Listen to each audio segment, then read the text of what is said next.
Alors Jeunes Nation, c'est un groupuscule d'extrême droite de jeunes. Je crois qu'eux, ils sont plus affiliés vers Génération Identitaire. Donc ça, l'idée après, c'est de ne pas laisser la propagande de l'extrême droite pulluler aux yeux de tout le monde, là, aux yeux des gamins, c'est pas cool. Il vaut mieux que les gamins ils voient des stickers Antifa, c'est plus sympa, genre.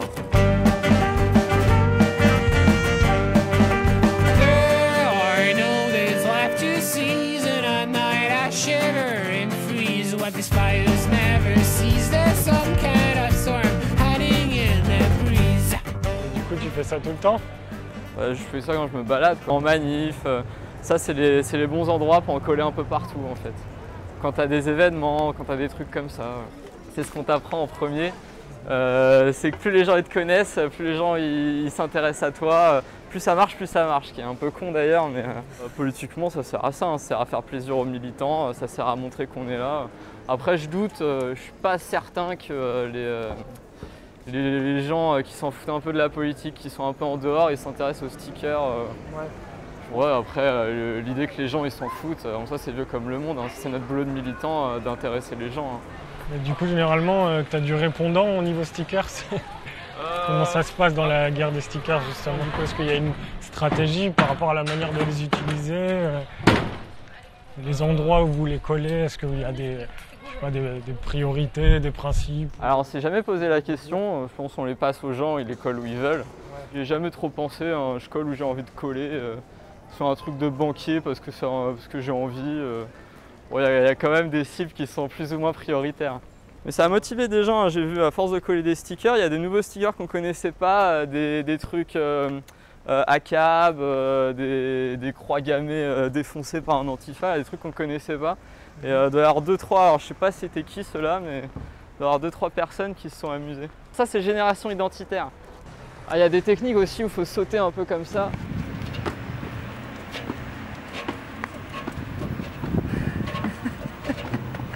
Un sticker, faut bien appuyer dessus pour pas que ça s'enlève. Voilà, et là pour l'enlever, bonne chance.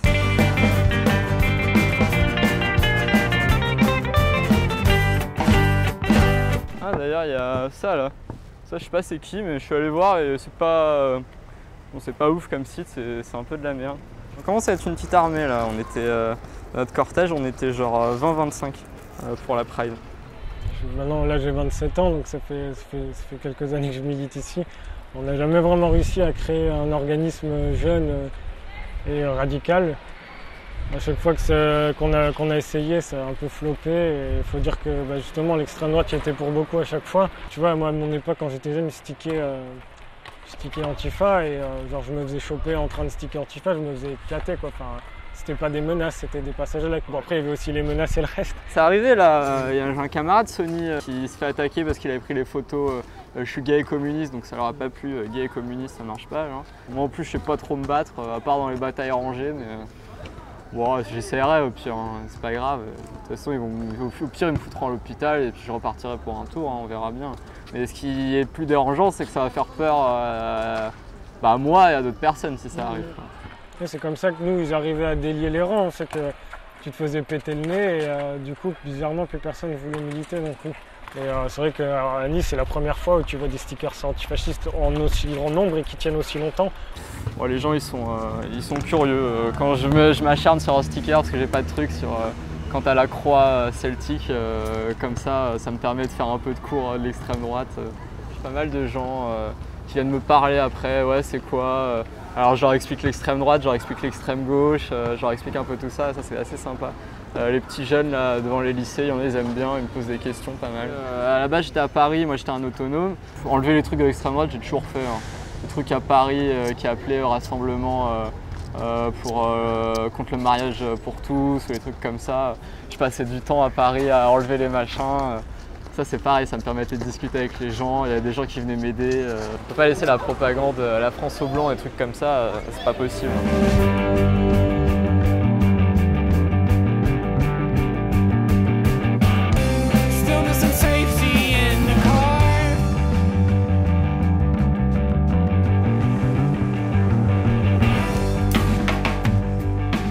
Ah, attention.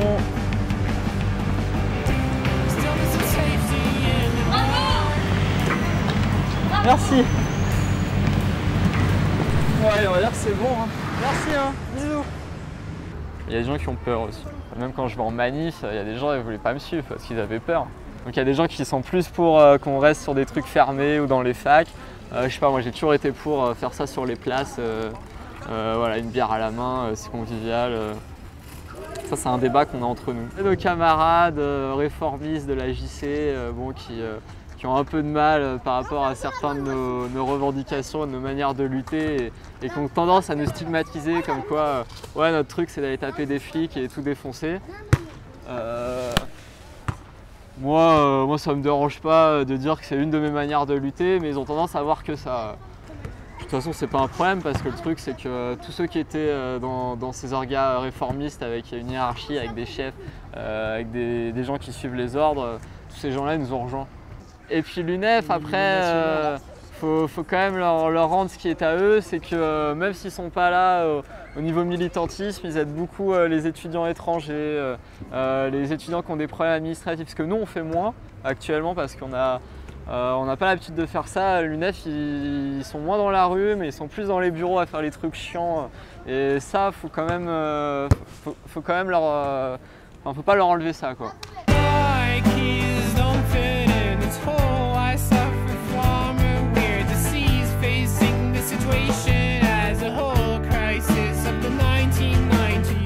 Après, je pense que nous, Solidaires étudiants, vu la grosseur que ça prend, on va voir, c'est compliqué, même arriver à prendre des décisions là en réunion quand tu es 15, alors si on grossit encore et c'est notre but, faut voir comment on va faire par rapport à la hiérarchie, par rapport à l'autogestion, à tout ça. Des fois ça peut poser quelques problèmes. C'est un travail, ça va beaucoup plus loin que les stickers après. Hein. C'est être présent sur les facs, c'est être présent dans les lycées, c'est être présent un peu partout, c'est de discuter avec les gens. Moi ce qui m'intéresse là c'est de politiser les jeunes, c'est d'avoir des nouveaux camarades avec moi. Je sais pas si maintenant les gens ils écoutent beaucoup ce qu'on dit à la radio ou sur Nice Matin, je sais pas. Enfin, peut-être, il y en a sûrement. Une fois, il y a 3 policiers qui sont venus m'arrêter parce que j'avais collé sur des fachos. Ils m'ont demandé d'arracher les trucs. C'est que dalle par rapport aux gens qui te disent bravo, qui t'applaudissent, qui font ouais, c'est bien. C'est mon plaisir d'aller voir les grands-mères bien friquées, là, leur faire bonjour, un syndicat révolutionnaire, communiste, machin. Ça, c'est mon plus grand plaisir. Après, on regarde avec des yeux comme ça. Ça montre qu'on est là. Puis ça nous légitime aussi, tu vois. C'est vrai quand il y a des stickers de Antifa partout, t'as une certaine légitimité dans ta lutte. À Nice, c'est faisable qu'on en fasse une vraie ville militante. Hein. On verra ce que ça donne. Ouais, bah, si je suis toujours là, c'est parce que j'y crois. Et puis même si on peut faire un petit peu, c'est déjà bien.